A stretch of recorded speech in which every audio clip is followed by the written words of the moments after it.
کوئی بھی حکومت آئی ہو کسی نے بھی اس طرح کا ایکٹ کیا ہو کہ گند والی ٹرالی بھیج کے اسسٹنٹ کمشنر کی نگرانی میں اور وہ گنبد خضرا کی تصویر بھی پھڑوا دے، آیت کریمہ بھی پھڑوا دے اور خواجہ صاحب کی تصویر پھاڑ دے، یہ مقدسات کی توہین ہے۔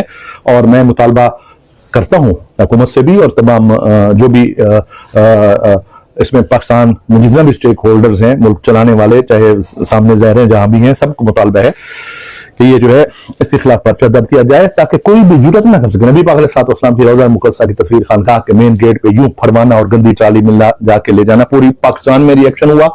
اجمیر شریف سے ہر جگہ سے ری ایکشن ہوا، تو صاحب صاحب نے بھی اس پہ بڑا زبردست ری ایکشن دیا اور اس واقعے پہ افسوس کا اظہار کیا۔ حضور سید عالم صلی اللہ تعالی علیہ وسلم کی ناموس اور ختم نبوت دین اسلام کے لیے ہم نے اپنی جان، مال، اولاد سب کچھ رکھا ہوا ہے۔ مجھے جیسے یہ واقعہ کا پتہ لگا تو میں نے صاحب کو کہا کہ میں بالکل اس کی بھرپور مذمت بھی کرتا ہوں اور یہ ان کو کہتا ہوں کہ اگر ان کو جو بھی کہتے ہیں انکروچمنٹ کے نام پر یا تجاوزات کے نام پر ان کو صرف مزار ہی ملے، اگر یہ تجاوزات دیکھنے ہیں تو یہ ان کے اپنے دفاتر اور ان کے اپنے اور یہ جو اہل اختیار ہے، میں تو ارباب اختیار سے بات کرتا ہوں، یہ جاتی عمرہ والوں سے، کہ یہ بھی پھر انکروچمنٹ کے نام پر اور تجاوزات کے نام پر گر سکتے ہیں۔ ہاں خبردار کوئی